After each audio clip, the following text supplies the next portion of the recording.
এতিয়া আমাৰ মাজত আছে চেন্ট্ৰেল সভাপতি তথা আমাৰ তামোলপুৰ উপ সভাপতি আৰু আমাৰ তামোলপুৰ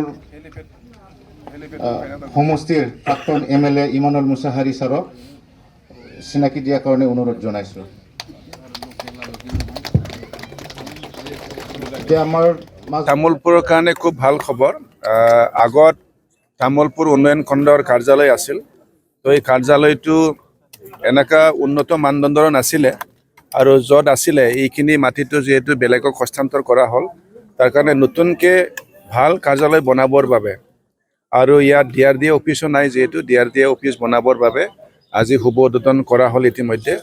আৰু আজিৰ এই অনুষ্ঠানত আমাৰ সন্মানীয় BTCৰ চিফ আগ্ৰামা মহলী ডাঙৰীয়া আহিব লগা আছিলে, কিন্তু তেখেতে বিশেষ কাৰণত আজি জনাই লৈ গৈছে চিমন চাপৰিত, তাৰ কাৰণে আহিব পৰা নাই।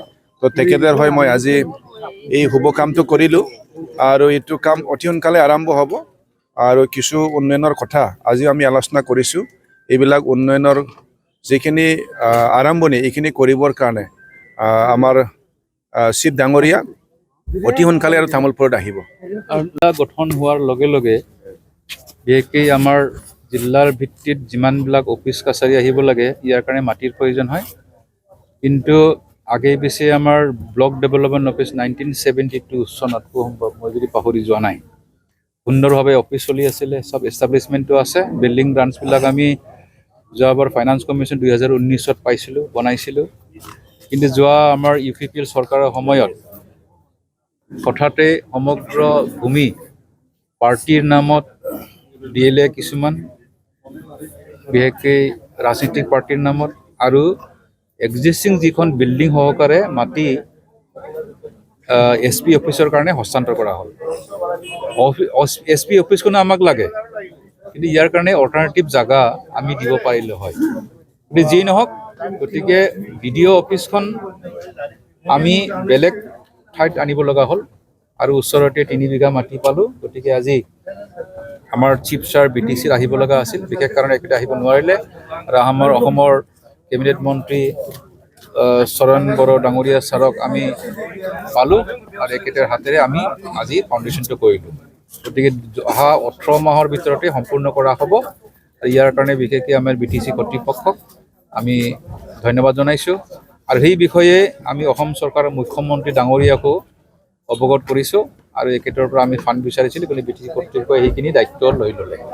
গতিকে আমি ভাবোঁ যে সম্পূৰ্ণ হৈ যোৱাৰ পিছত কোনো অসুবিধা নাথাকিব। আৰু ইয়াৰ পিছত আমি আকৌ আজি আমাৰ মন্ত্ৰী ডাঙৰীয়াই কৈছে যে তামোলপুৰৰ দ্বিতীয় অফিচৰ পদবী সৃষ্টি কৰা হ'ল আৰু বিল্ডিংখনো সম্পূৰ্ণ হৈ গ'ল। গতিকে ইয়াত যিটো মাৰ্কিং হ'ব ভেহিকেলৰ, এইটো AS35, গতিকে তামোলপুৰৰ পৰা এইটো হ'ব আৰু নেক্সট 15 তাৰিখৰ আগতে এইটো উদ্বোধন কৰা হ'ব। আৰু ইয়াৰ লগতে ধিৰিঙৰ ওপৰত 2খন ব্ৰিজ আৰু 15 কিলোমিটাৰৰ যিটো ৰাস্তা আৰু NK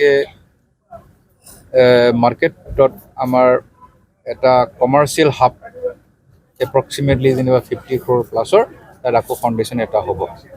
গতিকে সেইটো আমাৰ পৰিকল্পনা 2026 আৰু 27ৰ বাজেট মৰ্মে কমেও 150 কোটি মানৰ নতুনকৈ প্ৰকল্প।